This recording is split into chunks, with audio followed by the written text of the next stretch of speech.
Barbeiros cirurgiões da Idade Média. Entre tesouras e bisturis, sem anestesia. Quando pensamos em cirurgia, imaginamos salas esterilizadas, luzes fortes, bisturis modernos e médicos vestidos de branco. Mas na Idade Média, essa cena era completamente diferente.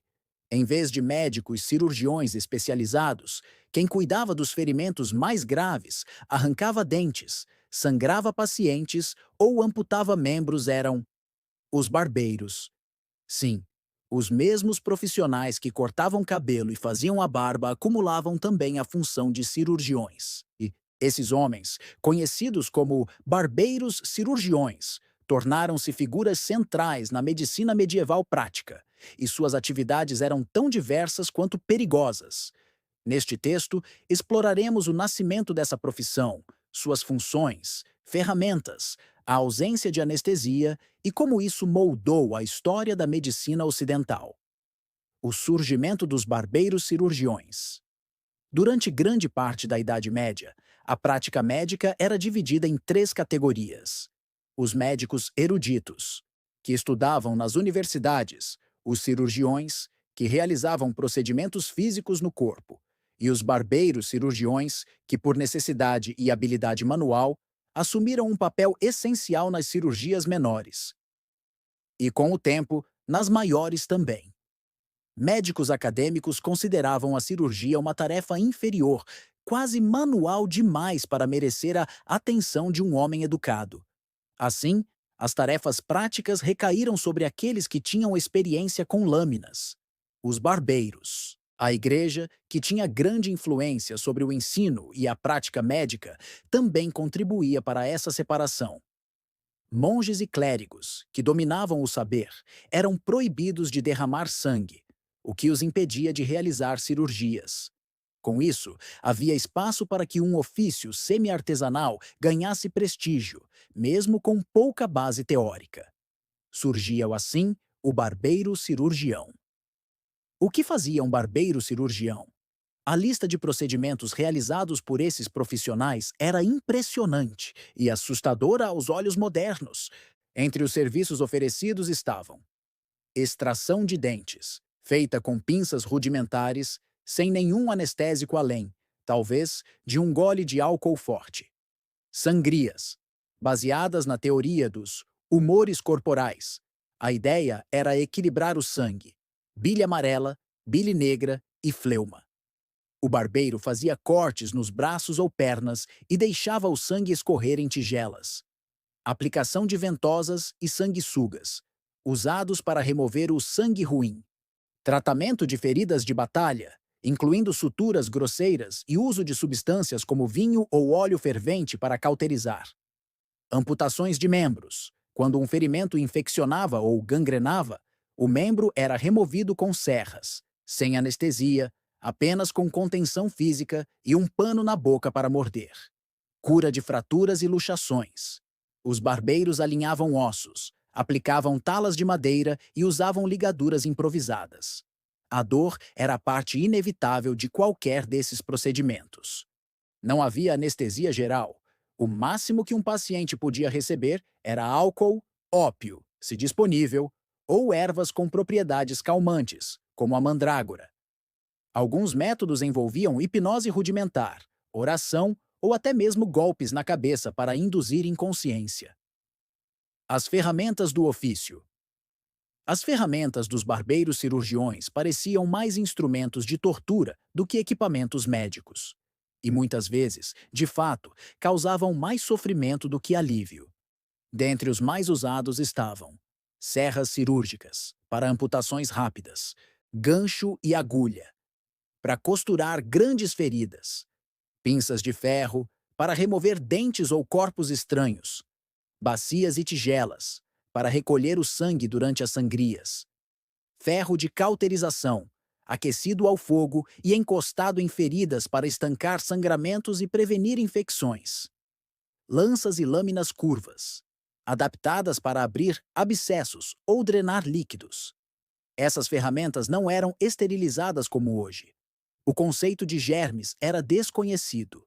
Em vez disso, confiava-se em práticas como lavar com vinho ou água fervente, quando possível. O mais comum, no entanto, era simplesmente reutilizar as ferramentas, o que contribuía para infecções severas e mortalidade alta. O poleiro de sangue. A origem da barber pole. Durante esses procedimentos, os pacientes seguravam bastões para manter os braços estendidos. Após o corte, panos eram usados para estancar o sangue. Os barbeiros penduravam esses panos ensanguentados do lado de fora de suas lojas, em bastões, para mostrar sua atividade. Com o tempo, isso evoluiu para o poste branco com listras vermelhas espiraladas, símbolo ainda usado em muitas barbearias ao redor do mundo. Treinamento e prestígio. Os barbeiros cirurgiões aprendiam por prática e observação. Eram muitas vezes aprendizes de outros barbeiros e não estudavam em universidades. No entanto, com o tempo, algumas corporações e guildas surgiram para organizar a profissão. Na França, por exemplo, havia a Companhia dos Cirurgiões Barbeiros, desde o século XIII. Em algumas cidades, o barbeiro cirurgião era o único acesso que a população tinha à medicina, e por isso recebia grande respeito, apesar da dor causada. Ainda assim, seu prestígio sempre foi inferior ao dos médicos eruditos. Muitos eram vistos como trabalhadores manuais, quase como ferreiros ou carpinteiros, e não como homens de ciência. Cirurgias em campo de batalha. Um dos lugares onde os barbeiros cirurgiões mais atuavam era no campo de batalha. Os ferimentos de guerra eram graves, urgentes e numerosos. Não havia tempo para diagnósticos aprofundados ou preparação higiênica. O barbeiro chegava com seu estojo de ferramentas e fazia o que era possível. Amputações rápidas para evitar gangrena. Extração de flechas e lanças cravadas no corpo. Cauterizações para estancar sangramentos. Aplicação de bandagens e ungüentos rudimentares. Sobrevivência era uma questão de sorte e resistência física. Muitos morriam dias depois por infecção. Outros sobreviviam com mutilações que os marcavam para toda a vida. Entre a prática e o preconceito. O barbeiro em transformação. Ao longo dos séculos, os barbeiros cirurgiões foram gradualmente se separando da profissão de barbear. Com os avanços do conhecimento médico, especialmente a partir do Renascimento, a cirurgia começou a ser estudada com mais rigor, e novas escolas médicas passaram a formar cirurgiões qualificados. No entanto, esse processo foi lento. Até o século XVIII, em muitos lugares da Europa, os barbeiros ainda eram os principais realizadores de pequenas cirurgias. Em 1745, na Inglaterra, ocorreu a separação formal entre os cirurgiões e os barbeiros, com a criação do Royal College of Surgeons, que reconhecia os cirurgiões como profissionais distintos, exigindo formação acadêmica. Aos poucos, o que começou como um ofício misto de cortar cabelo e operar feridas evoluiu para uma das mais nobres áreas da medicina. Legado e curiosidade histórica. O legado dos barbeiros cirurgiões permanece na história como um exemplo de adaptação e pragmatismo em tempos de escassez de recursos.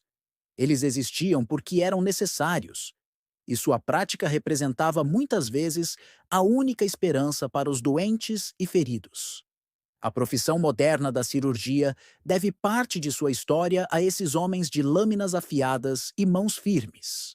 Em um tempo em que dor e sobrevivência andavam lado a lado, os barbeiros cirurgiões foram pioneiros corajosos, operando com sangue nos aventais e fé nas mãos. A dura realidade da medicina medieval. A figura do barbeiro cirurgião é um lembrete vívido de que a medicina moderna percorreu um longo caminho. As conquistas que hoje parecem naturais, anestesia, esterilização, técnicas minimamente invasivas, foram alcançadas graças a séculos de tentativa e erro, dor e sacrifício. Embora possamos olhar para trás com espanto ou até horror, é preciso reconhecer que esses profissionais, com todas as suas limitações, foram os precursores de uma prática médica mais humana e científica. E ao visitar uma barbearia moderna, lembre-se, Por trás das navalhas afiadas e dos postes listrados, há uma história de sangue, bisturis e coragem.